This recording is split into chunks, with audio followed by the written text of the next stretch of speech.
বিসমিল্লাহির রহমানির রহিম। অ্যাজমা শ্বাসকষ্টের একটি রোগী নিয়ে রোগীলিপি নিয়ে হাজির হলাম।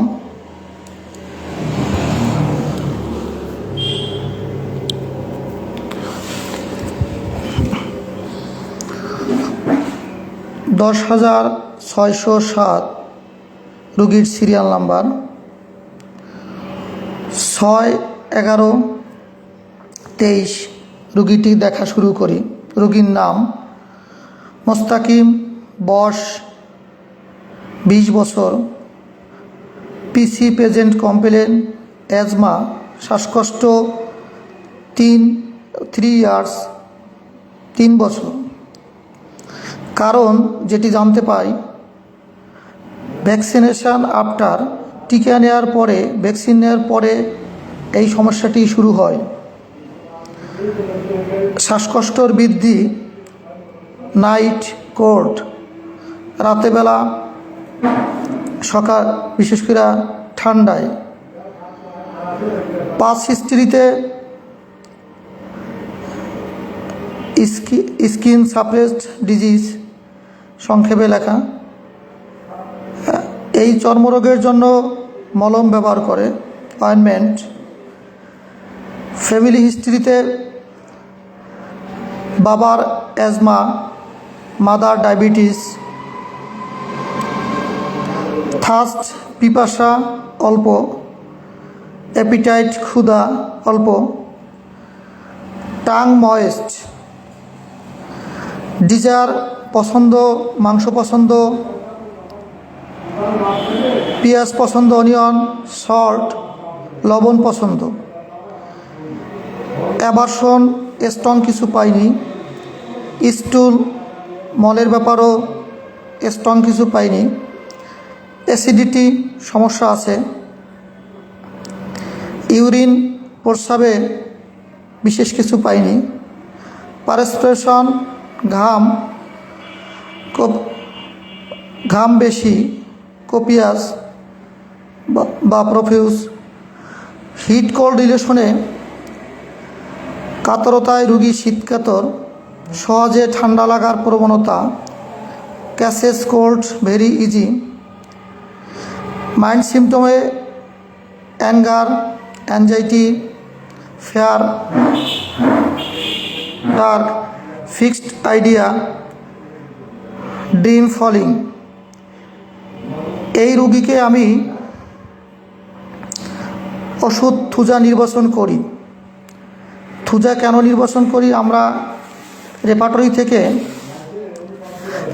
থেকে আমরা এই লক্ষণগুলো একটু দেখার চেষ্টা করি। যেমন কেন্ট রেপার্টরি থেকে আমরা যদি দেখি অ্যাঙ্গার, রাগটা যদি আমরা দেখি, অ্যাঙ্গারে থুজা।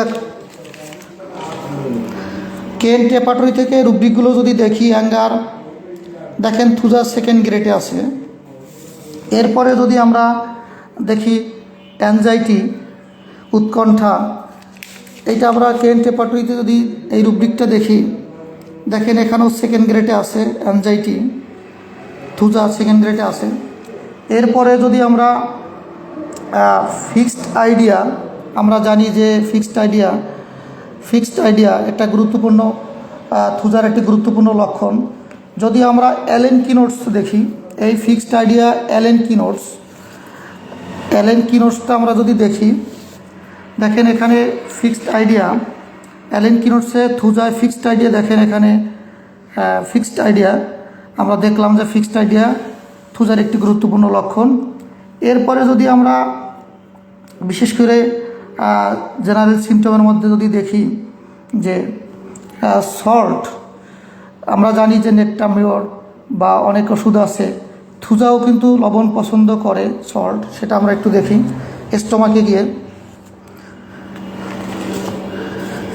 স্টোমাকে গিয়ে যদি আমরা সল্ট দেখি,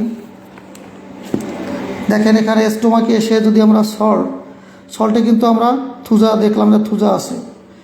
এরপরে যদি আমরা জেনারেল সিমটমে আরও পারস্পিরেশন যদি দেখি, যে পারস্পিরেশন 3টা প্লাস, মানে প্রফিউজ ঘাম খুব বেশি, তাহলে আমরা পারস্পর্শনে চলে যাই।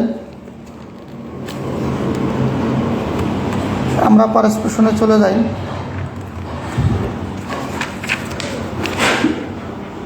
দেখেন আমরা পারস্পর্শনে এলাম। পারস্পর্শন প্রফিউজ, প্রচুর ঘামে যদি আমরা দেখি থুজা সেকেন্ড গ্রেডে আছে, থুজা সেকেন্ড গ্রেড।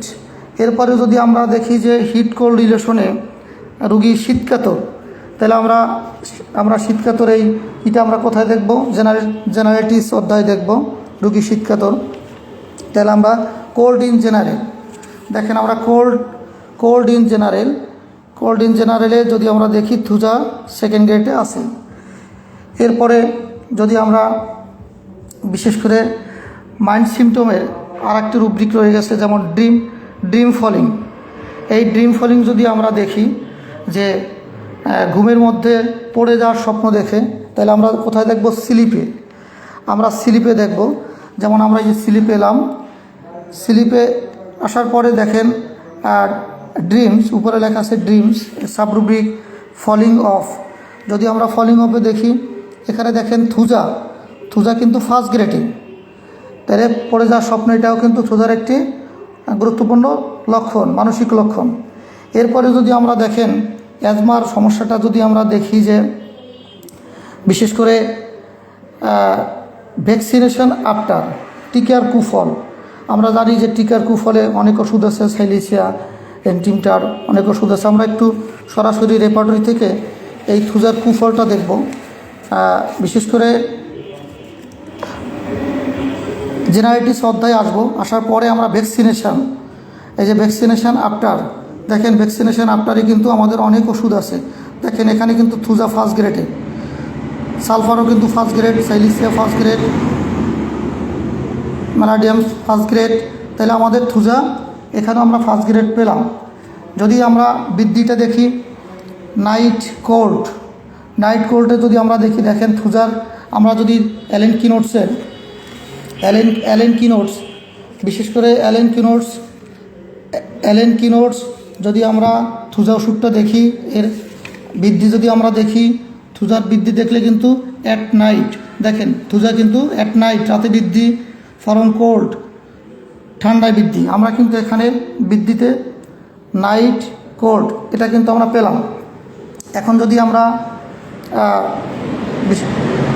যদি বিশেষ করে দেখেন রুগীকে আমি 6-11-23 আমি রুগীকে ওষুধ দিই থুজা 2, 3, 4, 5।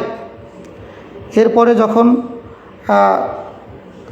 6-11-23 এরপরে ওষুধ দিই 11-1-24 থুজা 6, 7, 8, 9।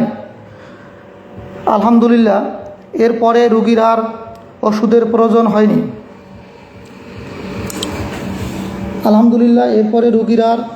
প্রয়োজন হয়নি। রুগী সুস্থ আছে। সকলের সুস্বাস্থ্য কামনা করি। আল্লাহ হাফেজ।